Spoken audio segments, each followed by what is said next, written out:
Hi everyone, and welcome to my channel.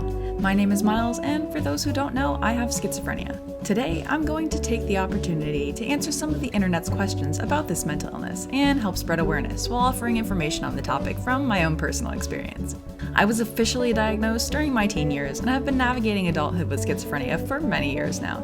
So join me and see what you may be able to learn as I cover 5 of the internet's most pressing questions about schizophrenia.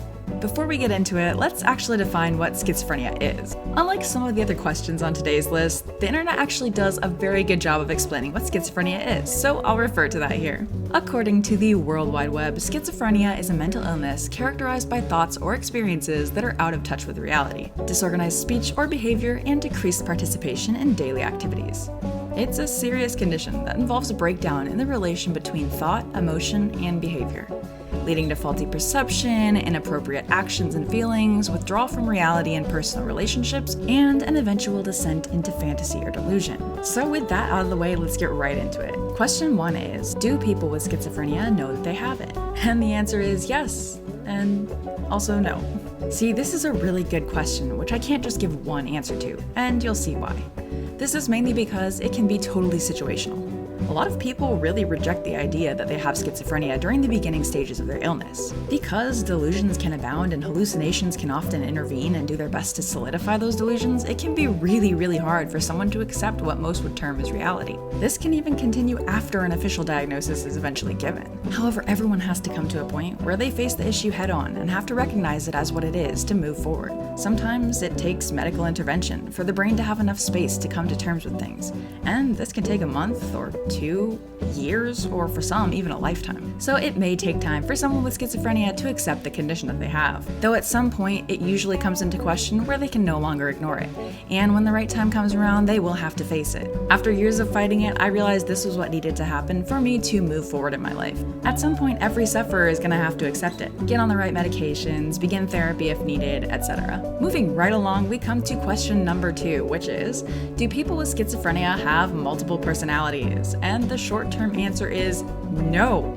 This is a total misconception. Schizophrenia does actually share some common symptoms with a condition referred to as multiple personality disorder or dissociative identity disorder. But the main point is that they are both separate conditions. People with schizophrenia do not have multiple personalities. Their mind is fractured in its relationship with reality, not with its personal identity. Whereas on the opposite end of the spectrum, people with DID are characterized by distinct signs that indicate there are different personalities or alters formed and established in their life. These illnesses are not the same thing, even though media has done its job to blur those lines. So I'm super glad we could clear that up today. Rolling right into question number 3, we are asked, can you get schizophrenia from someone else?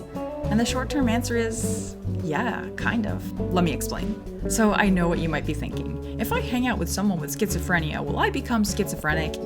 And the answer to that is no, it's not like the common cold. However, if you have what is called a first-degree relative, such as a parent or a sibling with the illness, that does in fact raise your risk of having it as well. But even then, the chance that you're also affected can't be confirmed or denied before birth. Unfortunately, it's kind of a wait-and-see thing. So no, you can't catch it in general, but if you do have a very close family history, you may be predisposed. With that out of the way, we come to question 4. Can a schizophrenic person live alone? And the short-term answer is yes. While it may look like a total impossibility for someone with such heavy perceptual disadvantages to live alone, it can in fact happen. I myself am a prime example of this.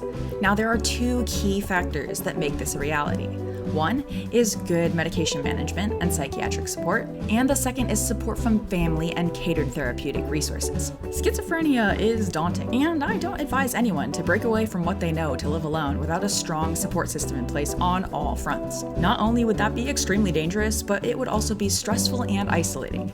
These are all things that can force a schizophrenic person to literally self-destruct. That's why, if you want to live alone, you need to be established in a safe place with outside support on call if needed. This may include personal surveillance or regular check-ins or visits. So yes, a schizophrenic person can definitely live alone, but without the right support systems in place, medications in place, and management in place, this can be a very difficult or dangerous endeavor. So go about it the right way. Thank you, care team.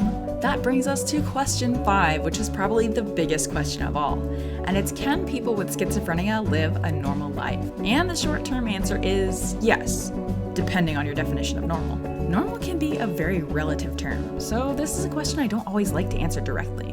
When people say normal, they're really referring to what is generally typical. So what this question is really asking is, can a schizophrenic person live alone, support themselves, keep a house, drive a car, etc.? And the true answer is yes. Now, I know everyone's situation is different. I know schizophrenics who are on the right medications and feel comfortable driving, whereas I don't really feel comfortable doing that myself.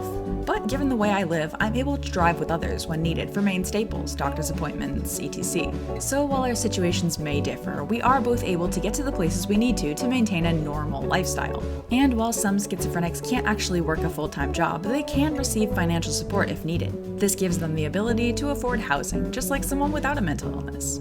With the right support, medication, and therapeutic management, a schizophrenic person can live a life very similar to someone who you may term as normal. The condition will still always be a part of their life. Some medications may dampen it down or make it less prominent, but that doesn't mean for most sufferers that it's going to magically go away forever. It will still interrupt things at times, cause them to change plans, or result in some awkward or frightening situations. But someone without schizophrenia can experience that as well. People with schizophrenia and people without it both face challenges that threaten their normal. And while both challenges may be different for each person, they do still exist. The more that people like myself share about our life, the more we're able to help others understand what sort of challenges we face. And the more understanding there is, the less speculation can abound, which leaves very little room for stigma. And if you've been on the internet lately, you know we don't need any more of that. Alright guys, I hope that I've been helpful today in answering some of the questions that have come up on the internet about schizophrenia. Remember, this is kind of a short-term video, so it only just briefly addresses some of these topics. If you have further questions or want to ask me something personally, please feel free to leave your comments in the comments section below. Thanks for watching guys, and as always, stay awesome. Bye!